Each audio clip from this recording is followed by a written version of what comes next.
आउज़ बिल्लाहि मिनश्शैतानिर्रजीम बिस्मिल्लाहिर्रहमानिर्रहीम।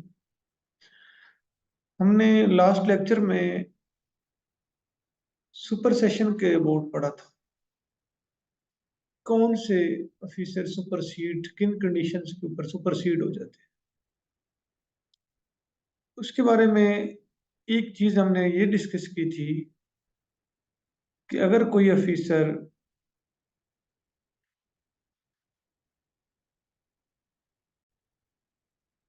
अपना एग्जाम 3 चॉइसेस के अंदर क्लियर नहीं करता तो वो सुपरसीड हो जाएगा। उससे जूनियर अगर प्रमोट हो जाता है देन वो सीनियरिटी लूज कर जाएगा। इसके लिए एक और कंडीशन भी थी, अगर 3 चांसेस और दूसरी कंडीशन ये है कि विद इन 6 ईयर, ये दोनों शर्तें हैं। अगर वो 3 चांसेस के अंदर कर लेता है लेकिन वो 7 सालों के अंदर करता है देन भी वो सुपरसीड हो जाएगा। कोई एक भी वायोलेट होती है यहाँ से तो वो सुपरसीड हो जाएगा।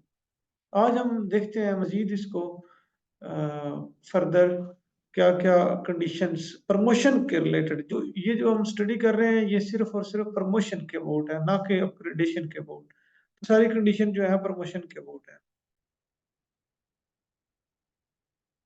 जी, consideration for promotion of foreign deputationist, जो लोग भी जो ऑफिसर फॉरेन डेपुटेशन के ऊपर जाते हैं तो उनको प्रमोशन के लिए कंसीडर कैसे किया जाता है। तो सबसे पहली जो कंडीशन है, जब तक वो ड्यूटी रिज्यूम नहीं करेंगे प्रमोशन के लिए कंसिडर नहीं होंगे। ड्यूटी रिज्यूम के बाद अब उनका टेन्योर देखा जाएगा कि अगर वो 1 साल के लिए डेपुटेशन पे रहे हैं तो 3 मंथ की जो पर है वो कंप्लीट करनी होगी। अगर वो 1 साल से 3 साल के दरमियान रहे हैं तो 6 मंथ की पर जो है वो कंप्लीट करनी होगी, तब वो प्रमोशन के लिए कंसिडर होंगे।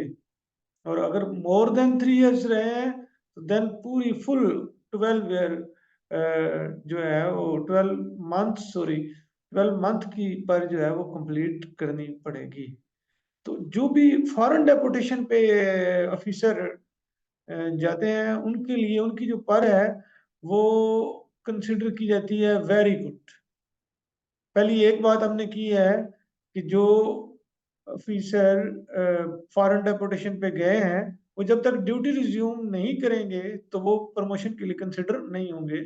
और ड्यूटी रिज्यूम करने के बाद हमने ये डिस्कस किया है कि अगर उनका डेपुटेशन पीरियड जो है वो विद इन 1 ईयर है तो वो 3 मंथ, और अगर 1 ईयर से 3 ईयर है तो 6 मंथ, और अगर वो मोर देन 3 इयर्स है तो 12 मंथ की पर जो है वो अर्न करेंगे, दोबारा से आके महकमा ज्वाइन करेंगे तो पर अर्न करेंगे देन वो कंसिडर होंगे। तो उनकी जो वो जो पीरियड डेपुटेशन का पीरियड है उसकी जो पर है जो फॉरेन डेपुटेशन पे जाते हैं उनकी वेरी गुड कंसिडर की जाती है। और जो लोकल डेपुटेशन पे है, फॉर एग्जांपल एक कंपनी से दूसरी कंपनी में, तो वहां पे जो बारहवीं कंपनी है वहां पे वो उनकी पर जो है उसके मुताबिक कंसिडर की जाएगी। अगर पीरियड कम है 1 साल से तो देन कंसिडर किया जा सकता है, लेकिन जो ड्यूटी रीज्वाइन करना है वो जरूरी होता है। ये एक बात करना जरूरी है कि चाहे वो लीव हो, नेक्स्ट डिस्कस करते हैं, लीव हो या डेपोटेशन हो, तो दोनों के लिए अगर पीरियड लेस देन 1 ईयर है तो प्रमोशन के लिए कंसिडर किया जा सकता है। अगर जो पीरियड है मोर देन 1 ईयर है, चाहे लीव के ऊपर consideration of officer who are on leave, तो लीव के ऊपर अगर किसी की लीव जो है वो 1 ईयर से कम है तो उसे प्रमोशन के बोर्ड में कंसिडर किया जा सकता है। उसके लिए कोई पर लीव के दौरान नहीं रिक्वायर होगी। अगर उसका मोर देन 1 ईयर है तो फिर जो है उसे पर अर्न करनी होगी, 1 पर जो है वो लाजमी अर्न करनी होगी। तो ड्यूटी रीज्वाइन करना जरूरी होगा, विदाउट ज्वाइनिंग जो है वो ड्यूटी नहीं कंसिडर होंगे।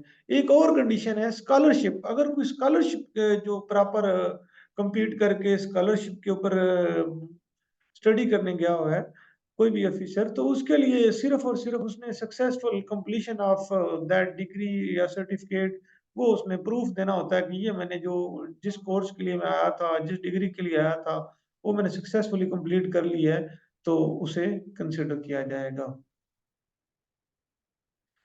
उसके अलावा ये एक रिज़र्वेशन ऑफ वैकेंसीज़, ये बड़ा इम्पोर्टेंट पॉइंट है। जहाँ पे फॉर एग्ज़ाम्पल एक स्मॉल कैडर है, जिस तरह एचआर का कैडर है, फाइनेंस के कैडर है, एक छोटा कैडर है और उसमें कोई एक ऑफ़िसर जो है वो सीनियर है, लेकिन वो किसी कोई छोटी-मोटी वजह से डेफरमेंट होती कोई डिसिप्लिन केस पेंडिंग है या इस तरह की कोई पर जो है वो सबमिट नहीं करवाई गई। तो इस तरह किसी भी वजह से वो डेफर हो रहा है, तो बोर्ड जो है वो उसके लिए सीट रिज़र्व रख सकता है कि उसके जूनियर को रिकमेंड ना करे, ये बोर्ड कर सकता है। ज़रूरी नहीं, बोर्ड इस बात का पाबंद नहीं है कि जो सीनियर है वो डेफर हो रहा है तो जूनियर को प्रमोट ना करे। लेकिन बोर्ड कर सकता है, अगर कोई जूनियर जो है वो फुलफिल कर रहा है पूरी कंडीशन, तो बोर्ड उसको प्रमोट कर सकता है और सीनियर को डेफर कर सकता है। लेकिन ये एक ऑप्शन है कि अगर कोई छोटे-मोटे वजह से डेफर हो रहा है, तो बोर्ड उसके लिए जो है सीट रिज़र्व रख सकता है कि ताकि वो जो भी कंडीशन है, जो भी ऑब्जर्वेशन है, वो जब फुलफिल हो जाएगा तो नेक्स्ट बोर्ड में वो प्रमोट हो जाएगा, ताकि उससे जूनियर जो है वो बोर्ड में प्रमोट ना हो। तो उसका जो भी रीज़न है, बोर्ड ने अगर रिज़र्व रखनी है सीट, तो उसके लिए रीज़न जो है वो इन राइटिंग जो है रिकॉर्ड करना होगा। प्रमोशन, ये 19 एंड अबव जो है ये सिलेक्शन पोस्ट हैं और इनके लिए परफॉर्मेंस वैल्यूएशन रिपोर्ट्स और ट्रेनिंग इवैल्यूएशन रिपोर्ट्स काउंट होती हैं। ये बड़ी इंपॉर्टेंट होती हैं इनके लिए, क्योंकि इनके लिए एग्ज़ाम डीपीई तो होता ही नहीं है। तो जो 17 एंड 18 की बात है, तो वो नॉन सिलेक्शन पोस्ट है, वो प्रमोशन पोस्ट है। वो सीनियरिटी कम फिटनेस की बेस पे होती हैं। सिलेक्शन पोस्ट में ये भी है कि कोई भी जो है जूनियर भी सिलेक्ट हो सकता है, लेकिन जो सीनियरिटी कम फिटनेस है तो उसमें सीनियर और रिकमेंडेड फॉर प्रमोशन।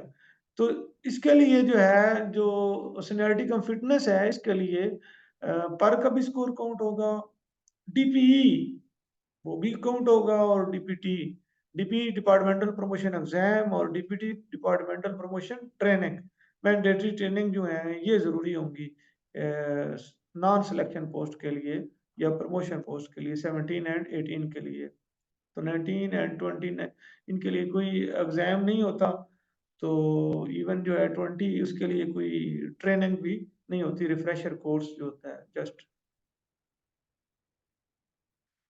उसके अलावा एफिशिएंसी इंडेक्स के बारे में थोड़ा-सा देखते हैं। तो ये जो थ्रेशोल्ड की बात करते हैं, थ्रेशोल्ड जो है अब ये इस पॉलिसी में बढ़ा दिया गया है। पहले ये 17 से 18 के लिए 50 होता था, अब ये 60 और इसी हिसाब से आगे 18 के और 19 के लिए अब ये 65 हो गया है और 19 टू 20 के लिए 70 और जीएम जो है बनने के लिए 75।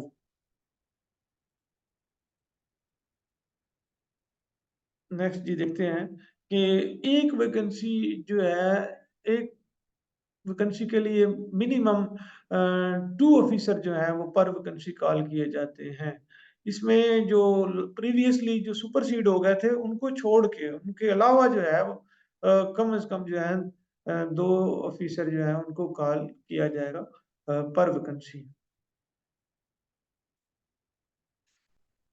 क्वांटिफिकेशन ऑफ पर और देखते हैं कि ये 40-30-30 है। टोटल जो है पर की जो क्वांटिफिकेशन है वो 40% है और जो ट्रेनिंग है वो 30% है और बोर्ड जो है उसकी भी 30% है। ये पहले पर की ज़्यादा होती थी और बोर्ड की 15% होती थी। अब ये बोर्ड की जो है वो परसेंटेज बढ़ा दी गई है और पर की कम कर दी गई है।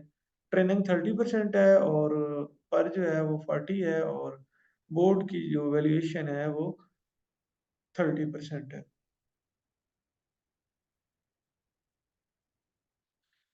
तो जो पर की ग्रेडिंग है उसके बारे में देखते हैं। आउटस्टैंडिंग अब तो खत्म कर दी गई है, आउटस्टैंडिंग अब नहीं होती, जस्ट वेरी गुड ही है ऑप्शन। तो आउटस्टैंडिंग अगर करनी भी है किसी की तो वो परमिशन लेके, चीफ एग्जीक्यूटिव ऑफिसर से परमिशन लेके तब आउटस्टैंडिंग की जाएगी। अच्छा, वेरी गुड के 8 नंबर हैं और गुड के 7 और एवरेज के 5 और बिलो एवरेज के 1 नंबर है। तो ये ग्रेडिंग कैसे होती है इसको देखेंगे। तो मैक्सिमम जो है अब जो जिसकी वेरी गुड पर लिखी जाती हैं तो उसके फॉर एग्जांपल किसी की 5 पर है तो 5 पर जो है वेरी गुड है तो उसके 40 नंबर, 5 8 बार 40 होता है और 40 को फिर डिवाइड करेंगे नंबर ऑफ पर्स के ऊपर, देन 8 आ जाएगा और 8 को मल्टीप्लाई करेंगे 10 से 80 बनेगा और 80 का 40% लेंगे 32। तो कहीं पे पहले बात हुई थी जो मैक्सिमम जो है उसके 32 मार्क्स जो है थ्रेशोल्ड में काउंट होंगे। अगर पेनल्टी नहीं है तो अदरवाइज पेनल्टीज हैं तो वो इसमें से लेस हो जाएंगी और 32 की बजाय भी ये रिड्यूस हो जाएगा, नीचे आ जाएगा। तो पेनल्टी जो है मेजर पेनल्टी के 5 नंबर डिडक्ट होते हैं और माइनर पेनल्टी के 3 मार्क्स जो हैं वो डिडक्ट होंगे और एडवर्स मार्क्स जो हैं उसका भी डिडक्शन होगी। और अगर आप 1 नंबर होगा उसका तो अगर जो है मैंडेटरी ट्रेनिंग है उसमें जो मिनिमम परसेंटेज 45% है उससे जो कम सिक्योर करेगा तो उसके 3 नंबर जो है डिडक्ट होंगे। अच्छा, एक इस पॉलिसी में इसका एक बहुत ही अच्छी बात है जो पिछली पॉलिसी में नहीं थी। वहाँ पे पिछली पॉलिसी में ये था कि जो भी ऑफिसर किसी को एक दफ़ा सज़ा हो जाती है, पेनल्टी कोई भी इम्पोज़ हो गई है, माइनर है, मेजर है, 17 में हुई है, तो वो चाहे 20 का भी उसका बोर्ड होगा तो 17 वाली पेनल्टी भी काउंट होगी। तो लेकिन यहाँ पे जो है ये ख़त्म कर दी गई है। Reduction of marks due to the penalty और adverse marks shall be done only once. तो जब भी कोई नेक्स्ट ग्रेड में होगा, once the officer has been promoted to the higher grade, no reduction shall be made subsequently. जब भी कोई ऑफिसर जो है वो हायर ग्रेड में जाएगा, इसमें ये है कि अगर 17 में किसी ऑफिसर को सेंश्योर की पेनल्टी हुई है तो जब उसका 18 में जाएगा तो उसके मार्क्स कटेंगे, डिडक्ट होंगे।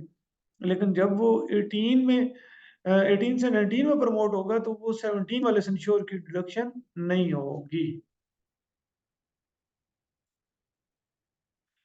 उसके अलावा ट्रेनिंग्स ट्रेनिंग्स का आगे सबसे पहले ट्रेनिंग में 17 टू 18 के लिए जब भी कोई अपॉइंट होते हैं ऑफिसर तो उनके लिए मैनेजमेंट इंडक्शन कोर्स होता है।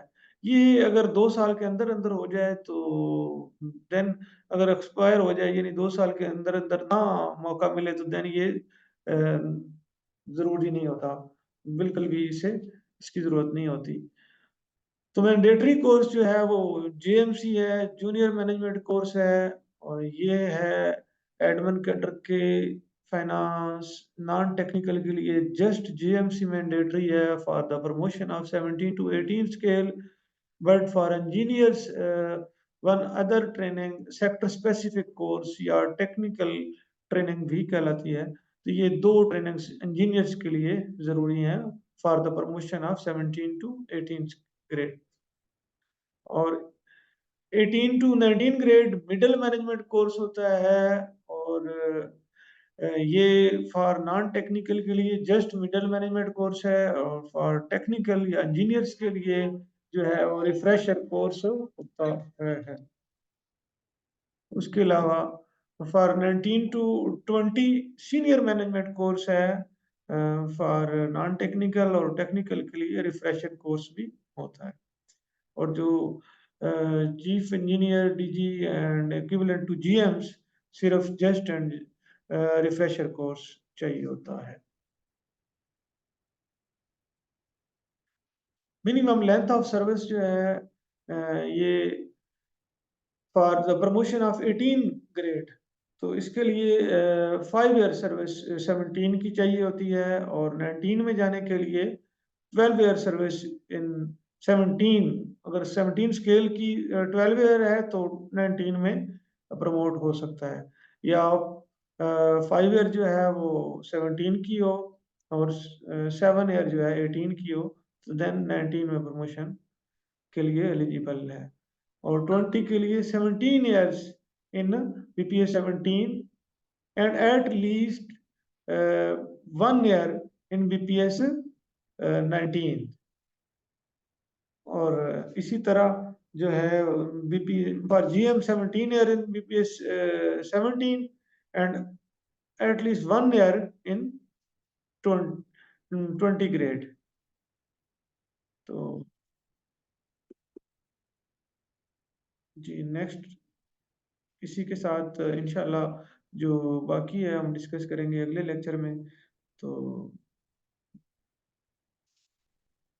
अल्लाह हाफिज़, अस्सलाम वालेकुम।